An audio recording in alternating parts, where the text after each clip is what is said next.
I'm a DIA 2013 with Dr. Lynn Webster. Dr. Webster just finished up a workshop about human abuse liability in CNS development. Today we're going to talk about some topics discussed at the workshop and new guidelines. So Dr. Webster, you head up the human abuse liability and pain teams at CRI Lifetree. If you could tell me when somebody should consider conducting a human abuse liability study. Sure. You know, there are standards that have been established by the FDA, at least guidelines, I should say. But frankly, anybody or any company that has a psychoactive drug, something that causes a mood change or produces a central nervous system effect, probably is a candidate for consideration of a human abuse liability study. So can you describe the goals of a human abuse liability study? Yes, most human abuse liability studies are conducted to define the characteristics of their potential for abuse if the drug is approved. It can lead to whether it's legal or illegal access. They can lead to significant public health problems, so we want to know what that potential is. Great. And so what are some of the steps that occur when you're conducting these studies?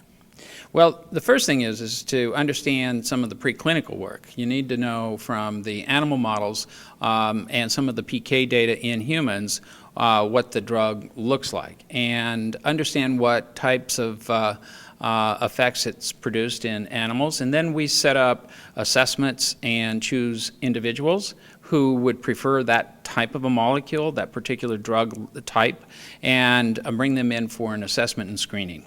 Yeah. And regarding assessments, what are some of the guidelines that people should follow? Well, again, I mean, the guidelines are to use the assessment tools that the FDA has recommended or have been demonstrated in the literature to have validity. So talk about the recent abuse deterrent guidelines.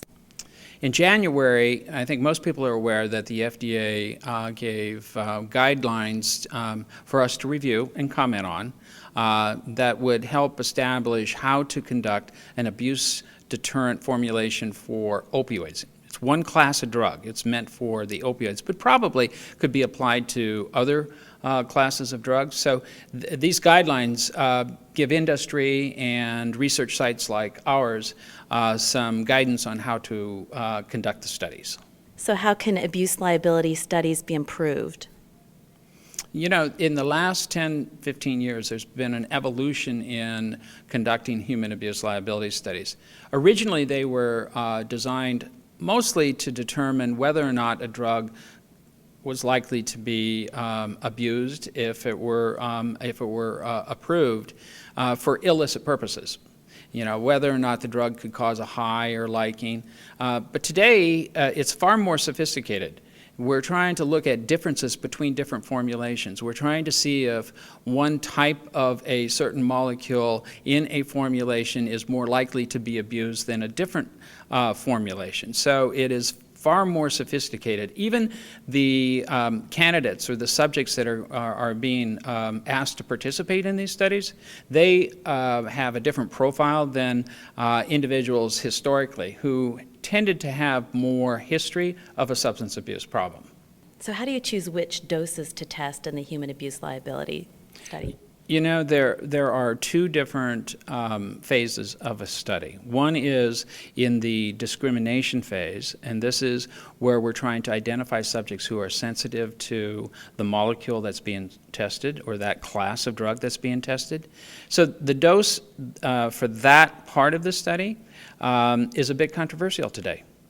Actually, some people believe that we should be using a low dose because that means we're selecting individuals with a greater palate, let's say, the greater sensitivity to the drug, and that they will be able to distinguish doses more clearly. But then there are others who feel that whatever we use in the discrimination phase should be the same dose that's used in the actual test, that is in the study, human abuse liability study. And again, there are some who believe maybe we should be using low and high doses during the discrimination phase and apply both of those or use both of those during the test. It's not really clear. The science is not clear on what we definitely should use, and so it's continuing to evolve. My personal preference is that we use a low dose during the discrimination, and then during the actual test, we use a higher dose because we want to make sure we get the most robust response that the test drug has to be compared to. So how do you choose a comparator drug? Well, there are two issues here. One is that you have to consider the class of drug that is being tested. So if the tested drug is an opioid, then you need to use an opioid. If it's a benzodiazepine, then you need to use a benzodiazepine as the comparator. So it all depends upon what class of drug you are trying to test. The other issue, though, is maybe the half-life of the drug, the length of time that it remains in the body, or the PK of the drug. So you want to match it up as much as you can. That is the test drug, the comparator drug to the test drug, so that you really do have a comparison that maybe their Cmaxes and Tmaxes are comparable. That way then you can really assess the difference in liking and euphoria and other assessments. So what therapeutic areas typically require HAL studies? I know you just talked about some CNS studies. The most common areas are analgesics, usually opioids, stimulants like methylphenidate. Others would be psychoactive drugs, some of the antipsychotics perhaps, that may have mood-altering effects.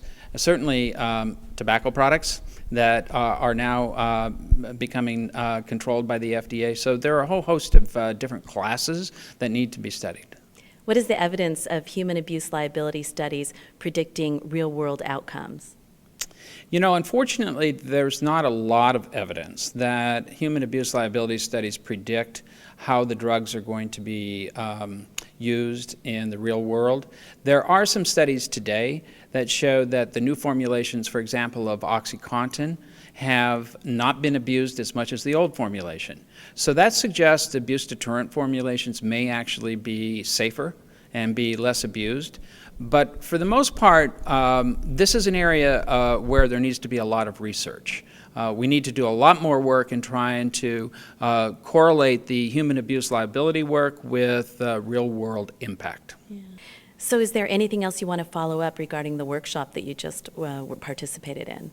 Yeah, you know, actually, I thought one of the most important messages today was the importance of decreasing variability during a clinical trial, during the human abuse studies. And one of the major ways in which we can decrease variability in a response is to train the subjects on the assessment tools repeatedly. Before the study is conducted, during the study, several times if necessary, because it is the accuracy of the information that they provide us that leads to the best data, the cleanest data, and it decreases variability. So actual conduct of the study is critical. Thank you so much for covering your summary of your workshop on human abuse liability, and we really appreciate you being here today. Well, thank you for the invitation.